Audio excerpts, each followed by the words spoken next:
Hello, everybody. Welcome to an episode of David Talks. Today's episode, I'm going to talk to you about the Octagon house, the Poltergeist curse, and Flight 401. Now, we've all heard the expression polygons, three-sided triangles, all the geometric stuff, but this is a house that's pretty cool. This house, of course, hence is the name, the Octagon house, because it is shaped like an octagon house, and it was built in 1799 in Washington, D.C. for John Taylor III. And it was a very luxurious house because it had a laundry room, a smokehouse, and an ice house. And the ice house is one of the last remaining buildings still in good condition because it is very well intact. Now, the Taylors had an enjoyment of horseback riding, racing, along with shipbuilding. And John Taylor III was a very wealthy plantation owner because he owned a couple homes along with this one. And the thing is at that time as well, because we had slavery going on, he owned 12 to 18 slaves that worked in the house. Now, the house served as a temporary stay for President James Madison between the years of 1808 and 1817, while he was in office, along with his wife Dolly Madison. And John Taylor was the one that offered them to stay in the house, considering the fact that the White House was under commission because during the War of 1812, a couple years later, in September of 1814, the house was burned in the stake by the British because there was an altercation between the United States of England at that time. So that's why the house was in commission for James Madison and Dolly Madison. So, of course, there have been reports of ghosts in the Octagon house. Ghost number one, the ghost story of this house dates back to the mid-1800s. Of the slaves that worked in the house, some of them died on the property from illness, and on one particular story from John Taylor III's granddaughter, Virginia Taylor Lewis, writes in her diary the experience. Now, apparently, while the family and friends and relatives was having dinner one day, the bell rung for no apparent reason. Now, while the people looked at each other, puzzled, they ignored the ring of the bell, and moments later, the bell was rung again, only this time very violent. Now, the people questioned at the table. They said, "How could this bell ring if the wires are cut and was out of commission for many years?" So they just continued to ignore it, and moments later the bell was rung again. And George D. Ramsey, who was Chief of Ordnance of the United States Army and Commander of Washington Arsenal in Washington, D.C., he immediately rose to investigate. Now, while he went to the section of the house after he rose to investigate, he went to the part of the house where the bell was. And of course, when he went into the bell was ringing very violently, and it wasn't until he grabbed the wire and ended up moving with the bell, of course. So George basically ended up tugging to dear life while the bell was moving very violently in motion, and eventually it stopped and was moved to a different part of the house because this would reoccur usually around the same hour for some very strange reason. Now, could this be the slaves communicating from beyond the grave out of anguish and anger? Who knows? It was reported that John Taylor III's daughters resided in the house and had died before 1812 and after. So he had 3 daughters, and they basically died before the age of 30, being the youngest of 26. Now, there have been 2 reported in the house from a stair accident. Now, there have been reports of female apparitions in the house towards the house's steps, and many believe that the reason why they died was because their father had violently pushed them down the steps out of anger from one of their daughters wanting to elope with a British officer and army chief without their father's approval. Now, one guest reported seeing an apparition of a young female dressed in the early 1800s tumbling down the stairs very, very violently and landing on the floor and disappearing into thin air. But the other report also believed to be the other daughter that died the same way, and many claim to have seen a lit candle flowing through the house's steps in the middle of the night without no explanation, thus disappearing into thin air. Now, the ghost number 3 that is said to haunt the Octagon house is that of Dolly Madison, because in those days, Dolly Madison was very known to have parties in the house, of course, and it was usually on Wednesdays. But Dolly's favorite perfume was lavender. Now, guests that have actually visited the Octagon house always report a smell of lavender emitting through the air without any explanation at all. And to this day, people have experiences of the smell of lavender that is inside the house. Now, the ghost that haunts the Octagon house, number 4. During the 1840s, there was usually card games held in the house very weekly, and on one particular day, there was an infamous card game player known to cheat. Now, during one round of poker, the infamous card player cheated, and little did he know that there was a vengeful player staring right in front of him if he cheated, and this would allow this card player to become the third ghost or the fourth ghost in the Octagon house. Now, during that brief period of time that the card player cheated, the vengeful player realized that the card player cheated, thus all of a sudden taking his pistol out and shot him in the chest, thus allowing the cheater to die. But while the cheater died, the last moments of death for this individual was said to have grasped the bell wire, thus triggering the bell. Now, visitors claim to hear the bell ring at a specific hour of when the card cheater had died, usually every night around this time, right? And other reports have claimed that they see an apparition of a mysterious man getting shot, thus tugging on the bell. Now, the ghost number 5, this is very interesting because during the late 1940s, around the year of 1949, new neighbors inherited the house by the name of James Cypress. Along with his ailing, sick wife, there was this physician caring for his wife. When coming down the stairs after leaving his visit and advising James's wife to stay in bed and drink plenty of fluids, it wasn't until the doctor reported a man dressed in military uniform from the 1800s. Now, the doctor was so impressed by this that he went back upstairs and told James, the owner of the house, who this man was and how well he was dressed. And it wasn't until the doctor asked James and said, "Hey, do you have a costume party going on? Because I just saw a very well-dressed man who's a perfect actor of somebody from like the military of the 1800s. James looked at the doctor and said, "Sir, there is nobody that is in this house. Nobody has dressed in this house. It's just me, you, and my ailing wife. What are you talking about?"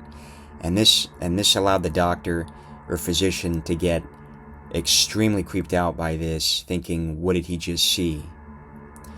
Now, there is ghost number 6 in the Octagon house. Now, the ghost is basically said to have haunted the house and is known as the Man in Black.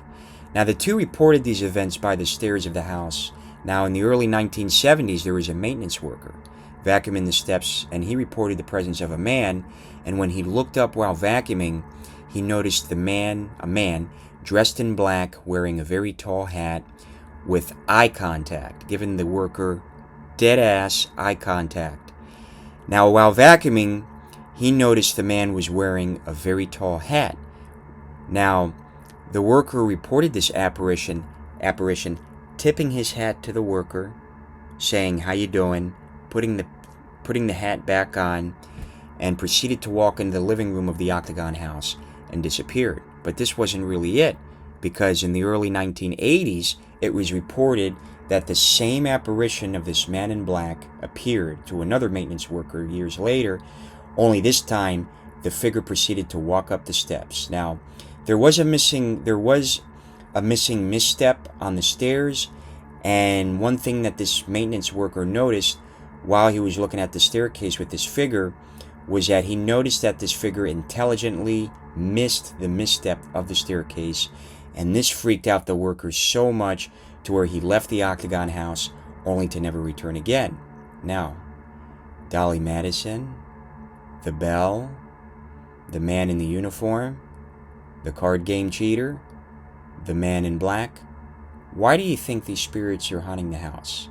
Nobody knows. So I advise you, if you want to see these spirits and smell the smell of lavender in the Octagon house, you need to visit the Octagon house located in New York Avenue, Northwest in the Foggy Bottom neighborhood of Washington, D.C., and you too could get a glimpse of these spirits. That might be something I might do when I visit Virginia next time, because I didn't realize while I was up there that I could have visited the Octagon house and my sister lived up there. Anyway, the next story I'm going to talk to you about is the Poltergeist curse. Some of you all have heard of it, some of you have not, but we're going to delve very deep in this topic. Now, in the early 1980s and late 1980s, this movie was released in sequels, parts 1, 2, and 3, but there have been reports of deaths recorded with the cast members. So one of them, the earliest one, was by the name of Dominic Dune, who played Diana Freeling in the movie, who met a very tragic fate at just a young age of 22. Now, on October 30th, 1982, this is how it all went down. Now, after rehearsing for the movie V with actor David Packer, Dune was on the phone with a friend while all of a sudden her ex-boyfriend, Sweeney, who she had just broken up with a couple weeks later, breaks into the line, and Dominique immediately realizes that, wow, it's my ex-boyfriend Sweeney trying to get a hold of me. So-and-so, stay on the line, because so-and-so is trying to get a hold of me. I can't believe that it's them. I have to go. Moments later, her friend David Packer, another actor that was rehearsing the movie with her, heard a knock at the door, and Dominique answered, and it was Sweeney. Now, of course, before Dominique went outside, throughout whatever manipulation tactic that Sweeney had, Dominique ended up coming outside. Now, all of a sudden, there was quietness, according to David Packer. And all of a sudden, within about 5-6 minutes, David eventually heard the arguments in the front porch of the couple. Now, the main thing that he heard was a scream, a slap, and a thud. Now, immediately knowing this could be David's fate too, thinking, okay, I'm in the house with this dude's ex-girlfriend. He's probably gonna try to come to me, thinking I'm having an affair, even though we're just working. So what he does is he gets back on the phone with Dominique's friend on the line somehow, and tells her and says that tells her what just happened, and said that if he too dies, that Sweeney is the one that's the killer. Now, all of a sudden, David somehow manages to leave the house, exits to the back of the house, and all of a sudden swarms to the front of the house. Now, David notices that in the bushes is Sweeney hovering over Dominique Dune's body, and the body's very unconscious. So immediately, Sweeney acknowledges David's presence, noticing the scene, and all of a sudden Sweeney says, "Please call the cops." So, whatever strange reason, out of telling that he's guilty and killing his ex-girlfriend, David eventually ends up calling the cops. Now, when the cops got there, the first thing that Sweeney said was, "I just killed my girlfriend, go ahead and arrest me." He puts his hand up and immediately does not resist arrest.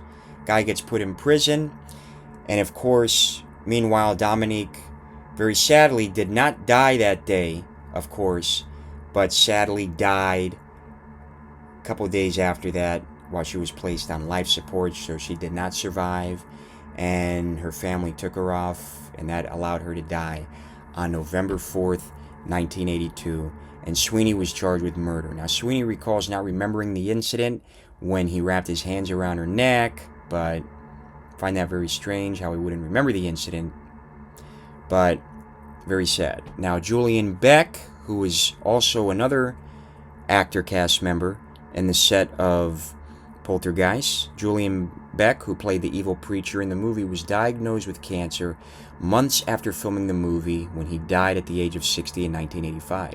But that wasn't the last. There's two more.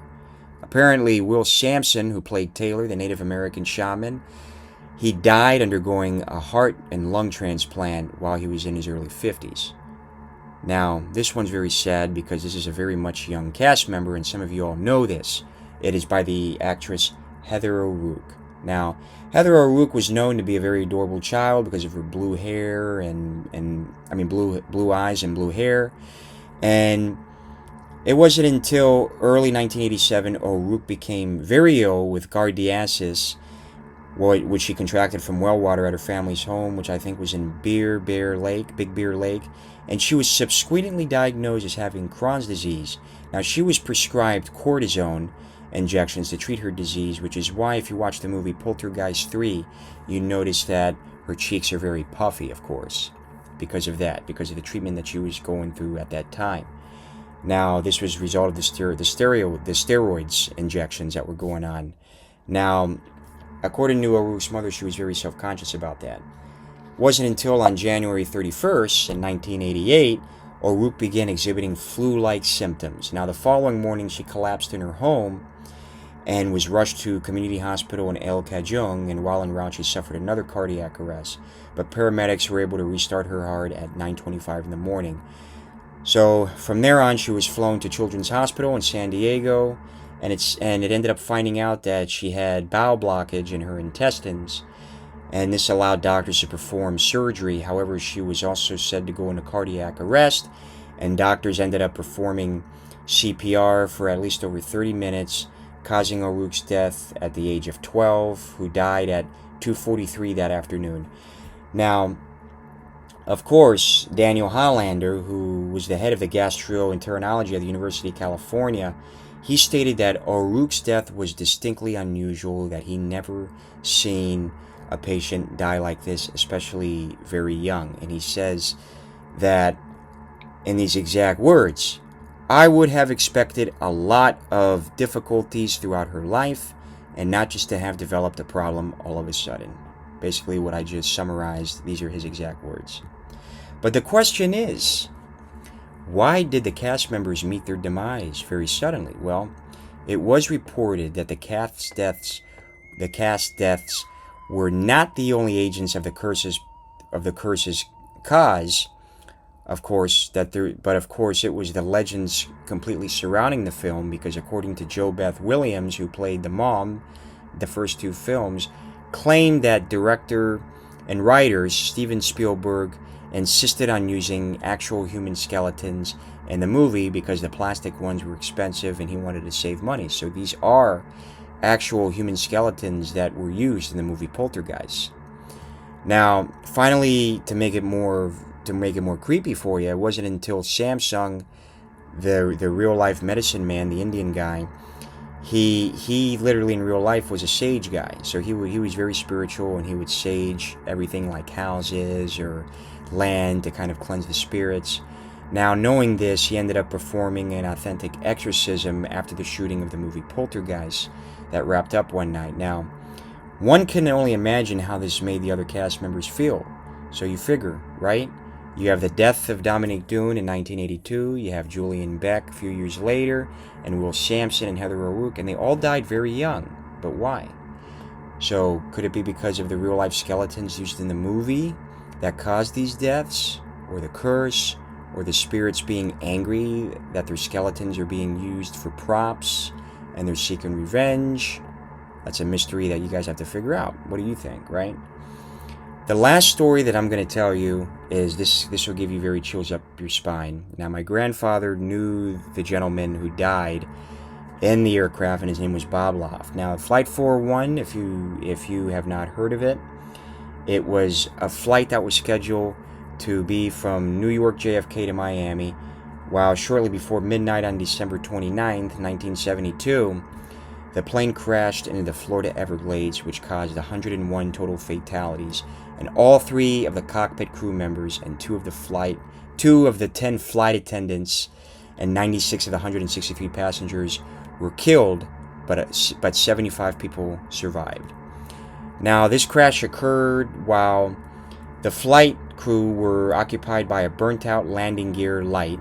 Now, the captain bumped the control, of course, but ended up not realizing that the plane was not on autopilot. Now, due to the focus of the light that was lighting up, this allowed the crew members to focus so much attention on this issue, thus trying to figure out the cause. Now, they're thinking that it was a mechanical issue on the plane, but really it was just a very simple bulb that just went out. So what they could have done was they could have taken the landing gear that was up in position while the airplane was being on, and all they would have had to do was actually shift the landing gear down, thus allowing the plane to fly freely without any interruptions. Now, while the crew members were trying to figure out this supposedly mechanical issue that they believed caused the airplane to go, the plane was dropping every minute by altitude. Now, within a couple minutes, the plane went from 100 feet to at least almost an hour later, 250 feet, and started decreasing and decreasing and decreasing. Now, Bob Loft was, of course, 55 at that time, and he was a veteran ranked 50th of the seniority at Eastern Airlines, and he had 32 years of experience, and he had 29,700 flight hours throughout his flying career. Now he was able to get that many flights, along with one of the flight crew's First Officer Albert John Burt Stockstill, who was 39 at that time, and he had 5,800 hours of flying. Now, Flight Engineer Donald Lewis, also known as Don Repo, who was 51 at that time, he had 15,700 hours of flying experience. So all three of them were flying this airplane, and they had some experience flying this plane, also known as the L-1011. Now, of course, while they were trying to figure everything out, they ended up radioing the operations flight manager, and they ended up saying they were very confused by this. They said the plane is dropping by altitude, especially if this is at night. They're having a hard time judging distance. Now, while they were going over this, little did they know that they were getting very close to the ground, and this is the last conversation that they had with the operations flight manager. Now, of course, it was Stockstill that said, "We did something to the altitude." But Loft says what? Stockstill says, we're still at 2,000 feet, right? But Bob Loft, all of a sudden, his last message to the flight engineer, operations manager crew on the radio, he immediately says, "Hey, what's happening here?" All of a sudden, within less than 10 seconds after that dialogue, the jet crashed, and it was actually west in the northwest of Miami, and towards the end of the runway of 9L. Now, of course, after that happened, the plane crashed. However, the wreckages from the plane, like the stove and the doors, usually parts of that airplane that were still salvageable, they were able to take it from that plane and making it into another Eastern Airline plane, of course. Brand new, just to save money, of course. Now, when they took the old stuff that was on the old plane with a lot of the people that died, they ended up putting it onto a new airplane, and weird stuff started happening. For example, it has been reported that there were sightings with Bob Loft and Don Repo. So there was one day where there was a captain who was asked to check on a passenger traveling on the first class who was wearing a pilot's uniform.